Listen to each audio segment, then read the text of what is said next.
이스라엘이 하나님 앞에서 범죄하고 잘못하니까 포로로 끌려갔잖아요. 3번이나 끌려갔고 또 돌아올 때도 3번에 걸쳐서 돌아왔는데 3번째 돌아와서 했던 일이 이제 성벽제가 나는 일이었잖아요. 그러니까 뭔가를 새롭게 시작하거나 아니면 나 아닌 다른 누군가하고 함께 무슨 일을 해야 할 때는 반드시 이런 원리가 필요하지 않는가 생각해요. 대만에 가서 한 가지 이제 느낀 게 있는데요. 어떤 일들도 중요하고 또 사역도 중요하고 또 막 거기에 있는 어떤 문화를 정말 막 파고들어서 역사도 막 파고들어서 그걸 잘 아는 것도 중요하고 누가 물어보면 그것을 막 아주 달변으로 그걸 대답해 주는 것도 중요한데 처음에 막 가서는 모든 게 다 우리 주변에 없는 것 같고 또 혼자인 것 같은 느낌이었어요. 이렇게 막 보내주고 이런 거 없이 저 안에 둘이 준비해가지고 둘이 대만을 갔거든요. 그러니까 처음에 막 갔는데 이런 상황들이 종합적으로 왔는데 상황은 어쩔 수 없이요. 어쩔 수 없이 아내하고 둘이 말씀을 보고 이제 기도하면서 그때 이제 점점 깨달아간 게 그런 것 같아요. 하나님이 요구하시는 게 하나님과의 관계를 다시 한번 정리하기를 원하시더라고요. 그래서 그때 이제 기도하고 또 말씀 보고 했던 것을 통해서 하나님과의 관계를 회복하는 그런 시간이었던 것 같아요. 대만에 가서 정착하면서 하나님의 은혜에 대해서 정말 많이 묵상하게 된 것 같아요. 은혜 아니면 안 되고 또 제가 막 뭔가를 잘해서 한 것 같은데 다 하나님의 은혜였고 이게 정말 절절하게 느끼는 시간들이었던 것 같아요. 그래서 제가 이제 느끼는 것이 이 하나님의 은혜를 잊어버리면 그 사람은 막 자기를 이렇게 내세우거나 자기를 막 드러내지 않아도 하나님이 하셨다는 걸 잊어버리는 순간 교만하게 되어 있다는 걸 깨닫게 됐어요. 그래서 은혜를 잊어버리지 않고 겸손한 사람이 되고 싶고요. 사람을 존중하고 또 현재 있는 영혼들을 존중하면서 사역을 해야 되는데 내가 이 일을 사랑해서 하면 그 사람들이 내 도구가 될 때가 너무 많은 것 같아요. 근데 끝까지 그 현지에서 우리가 섬겨야 될 영혼들을 존중할 수 있는 것은 이 일로 나를 부르신 하나님을 사랑하는 마음이 유지될 때만 내가 상대방을 존중할 수 있다는 걸 깨닫게 됐어요. 오늘 나눔의 크게는 2가지 중에 한 가지는 앞서 말씀드렸던 하나님 앞에서 하나님과 바른 관계를 세워가는 것이고 2번째는 촉진자가 되는 삶인데 제가 북경에 막 처음 갔을 때 다 여기 계신 선배님들이신데 우리가 뭐라고 언어하고 있는데 학교 앞에 끝날 때 시간 맞춰서 학교 앞에서 기다리시다가 우리 삼겹살 사주고 만두 사주시고 물건 사러 갈 때 다 따라가 주시고 공항에 픽업해 주시고 그리고 뭐 하여간 일만 있으면 밥에서 불러서 밥 먹이시고 이런 일들을 북경에 계신 선배님들이 해주셨어요.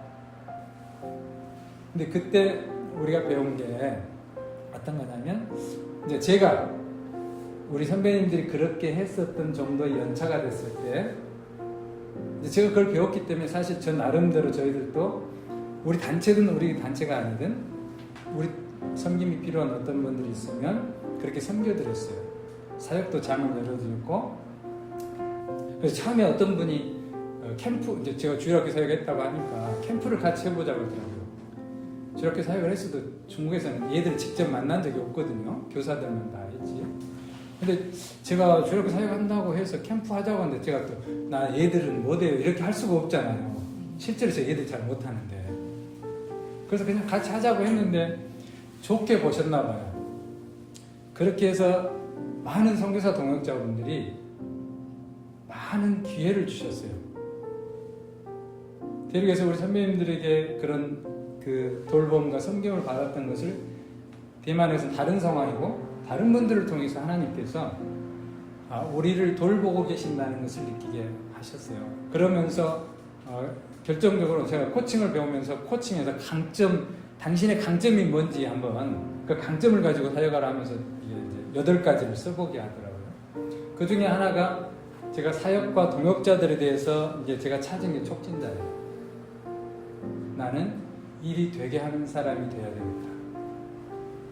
중국에 계셨던 우리 동료 혹은 선배님들은 제 꼬라지를 다 아시거든요. 제가 얼마나 일이 안 되게 하는 사람인지, 얼마나 반대도 많이 하고 목이나 고집을 부린지 잘 아시거든요. 근데 대만에 가서 그게 좀 이런 과정을 통해서 많이 회개가 되더라고요. 내가 대만에서 사역하는 그것이 언제까지든 혹은 내 사역의 형태가 어떤 형태든 네가 어떤 대상을 섬기든 간에 이렇게 살아야 되겠다라고 생각한 게 촉진자의 삶입니다. 그 사람의 성품이 어떠하든 그 사람이 하는 일이 어떠하든 그 사람의 스타일이 어떠하든 그가 하는 일이 하나님의 일이라면 나는 그 일이 되게 해야 되겠다. 이제 대만 사역에서 깨달은 것이에요.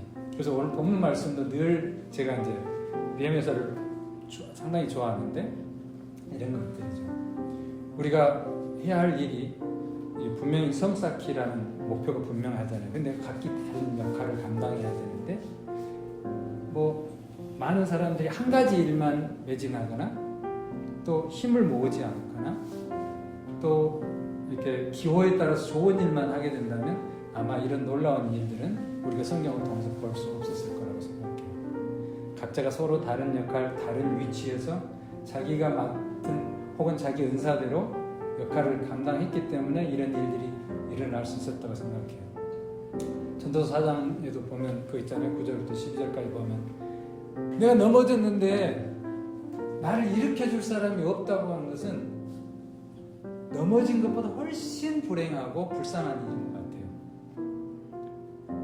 네가 넘어졌는데 나를 일으켜줄 사람이 있다는 것은 정말 행복한 일이고 주님 안에서 그 사람과 함께 살아가고 함께 교제하고 함께 일해간다는 것은 정말 놀라운 일인 것 같아요. 현지 교사를 훈련해서 그들의 언어, 그들의 문화 속에서 그들의 다음 세대를 세우는 것이 이제 제 주된 사역인데 구체적으로 이 교사들이 자기 사역의 현장 가운데, 삶의 현장 가운데 가서 아이들을 어떻게 섬기고 아이들을 어떻게 돌볼 것인가에 대한 그렇게 크게 영향을 미치지 못하고 있더라고요. 저는 이제 그런 사역을 좀 주로 하고 있고 그렇게 하려고 합니다. 앞으로도. 대만 다음 세대가 건강하게 세워지고 다음 세대가 세워지려면 어른 세대가 그 윗세대가 바르게 세워지지 않으면 다음 세대가 안 세워지는 것 같아요. 얘들은 가르친 대로 하지 않고 본 대로 한다고 그러잖아요. 그래서 대만의 다음 세대를 위해서 함께 기도해 주시면 좋겠습니다. 이 일에서 우리 각자가 다 다른 나라에 계시고 다른 은사와 다른 형태를 가지고 있지만 주님 안에서 함께 호프라는 그런 공동체 안에서 함께 힘을 모으고 각자가 하나님 나라 안에서 서로가 맡은 역할을 분담해서 감당한다면 정말 하나님이 기뻐하시는 하나님의 선교가 이루어지지 않을까 이렇게 생각합니다. 감사합니다.